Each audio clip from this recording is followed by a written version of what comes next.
My name is Lindsay. I teach computer science. This is my second year teaching computer science. I teach 4 classes this year. One of them is exploring computer science. That's kind of the entry-level class for all of this.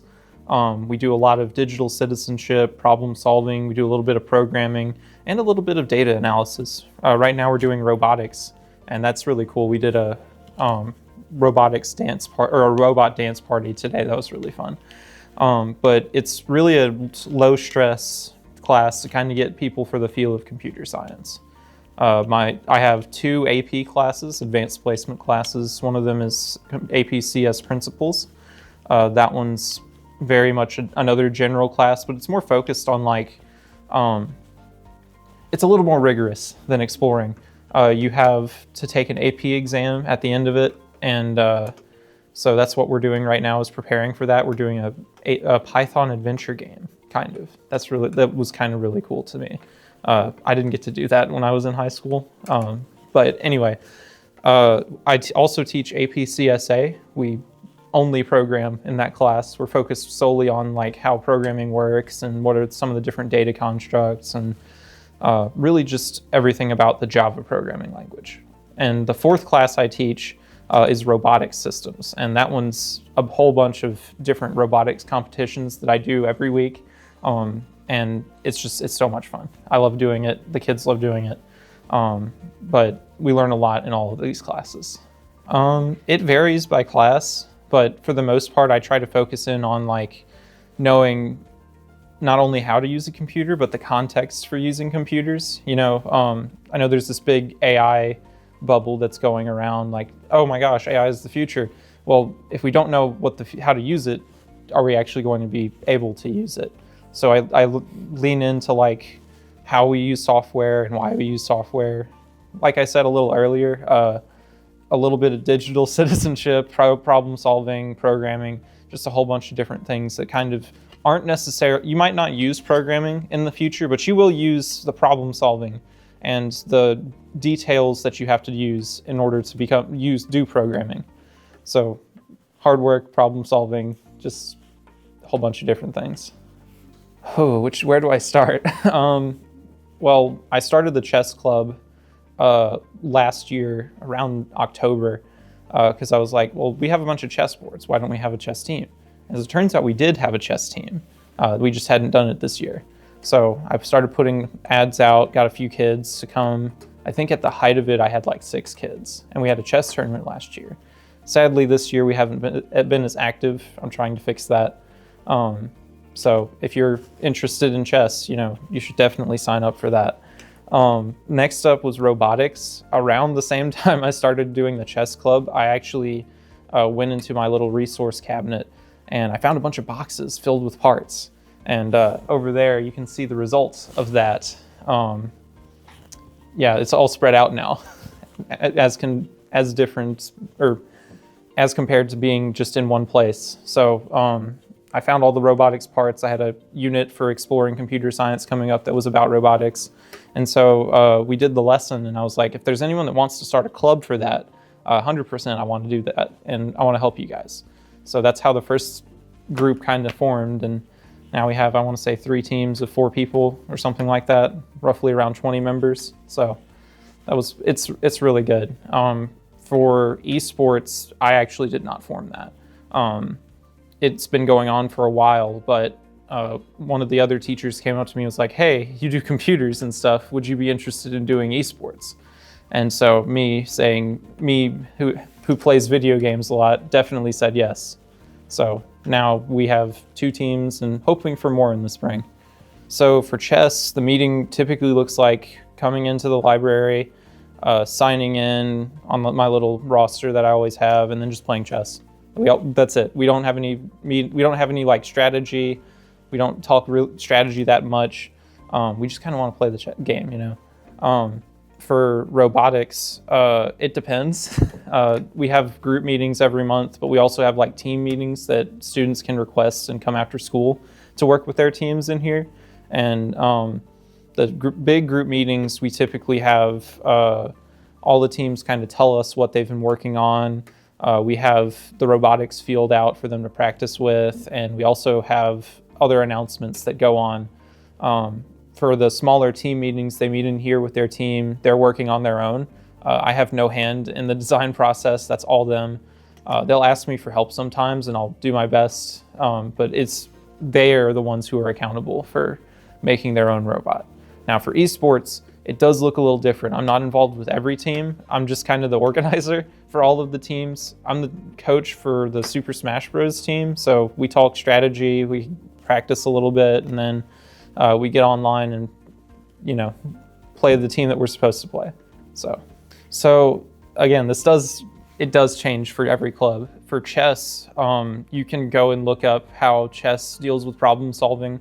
I'm not going to try to explain it. I just like playing the game. It's a good thing of strategy. For robotics, though, at the start of the semester, they form up as a team of about 4 people. They each get different roles, like one person's the programmer or the builder, some person's helping with the building, and then one person's the team lead. And so they all have to work towards the robot so that at the end of the semester or before the next competition, they can actually compete. And so it's a lot of figuring out how their robot needs to be built in order to meet the challenge for the competition, or it needs to be, how do we interact with the group? And I'm trying to remember what the third thing you said was, but leadership. For the team leaders, they have to coordinate all of that. So a lot of it is built into the competition itself, but sometimes teams they don't mesh well. And so I have to step in and be like, this is not how a team needs to work. Here's what we need to do better, rather than here's what we don't need to be doing. Out of school, there's only been one. In school, there's been a lot. So out of school, we went to the University of Alabama to one of their robotics competitions. 4 of our students went back in the spring. We did not win, but it was a very eye-opening experience for them. I think one of them still has a t-shirt for that event, and he wears it to class every day. Not every day, but in school, my robotics class, we do mini competitions every week, and they have to team up, obviously, and then they work together for that. For the smaller competitions, a lot of the experience is it's really fun because all of the kids are very competitive. I have a board right there. You've probably noticed it for my weekly winners, and I've started that for my AP class because we do quizzes, but the robotics team was like, why can't we put on the board when we win? And so it's a hotly competitive team, but sometimes they do fail, they don't have a robot that works. And so we have to talk through that and be like, what went wrong? How can we fix that for next time? And so the experiences they get in there, I feel like are really formative, but also not very stressful. I want my classroom to be a safe place to fail. Definitely the students themselves. I've been working for this is year number 2, and the amount of creativity that you can allow the students to have is insane. Some teachers will be like, you need to do it this way or this way or this way, and I'm like, you need to do this in your project, but how you do that, it's up to you.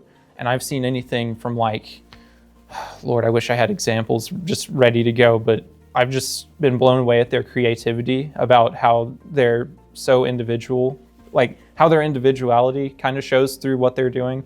And I like to say that the best way for a student to learn is in an environment where they can express themselves. And that's kind of one of my philosophies behind that.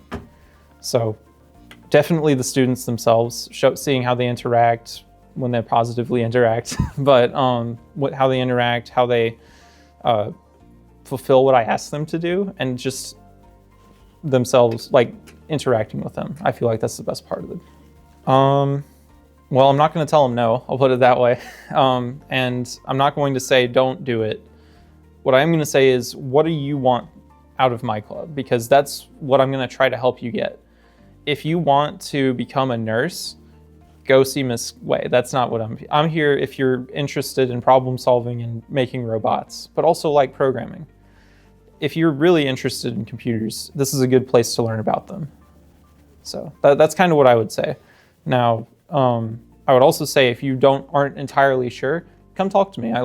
I like to talk about computers. That was my major in college, was computer science. So even if you don't want to join the club or the class, I'm still a good person to talk to about it. I'm in his AP CSP principles class and his robotics club, and technically I'm in his chess club as well. I'm very interested in computer science, like learning the code, and then I love making stuff, so that's why I'm in robotics. Getting to build robots and occasionally get out of class for stuff like this. This one right here. It's kind of heavy. It's a Dexter robot for pushback competition in about a month.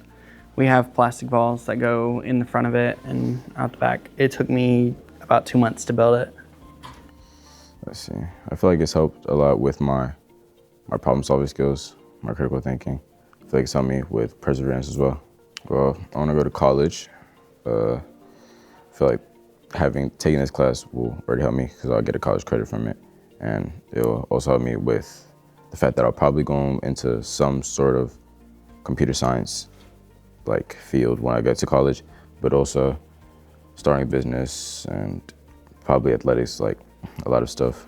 I feel like computer science helps in different ways, not just with what I'm actually learning, but also with like the values. It's a very fun and friendly environment. There's a lot of nice things that we learn and competitions we compete in.